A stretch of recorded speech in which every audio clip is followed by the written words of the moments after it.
Hello guys, for today's video ay magluluto tayo ng cheater sisig. Bakit cheater sisig ang tawag dito? Kasi gamit natin is ground pork, hindi po maskara ng baboy.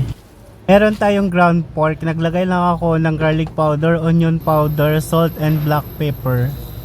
At pagkatapos nito, kumut-kumutin lang ninyo hanggang mag-mix na po ang lahat ng ingredients natin. Make sure lang po na malinis po ang kamay natin. Ginisa ko na ang ground pork, maglagay lang ng konting mantika kasi magmamantika pa yan. Antayin lang natin maubos yung tubig niya hanggang magganito siya. Kunin lang natin yung natirang oil. Naglagay ako ng sibuyas, sili na green, toyo at isang pirasong kalamansi. Inalin ko pala siya sa maliit na pan kasi sobrang laki naman yung pan na ginamit natin. At dito ko na po siya ipi-plate kasi wala po tayong sizzling plate. Maglagay lang tayo ng butas sa gitna para lagyan natin ng itlog. Nagtoppings lang pala ako ng sibuyas at saka sili na green para maganda naman ang ating cheater sisig.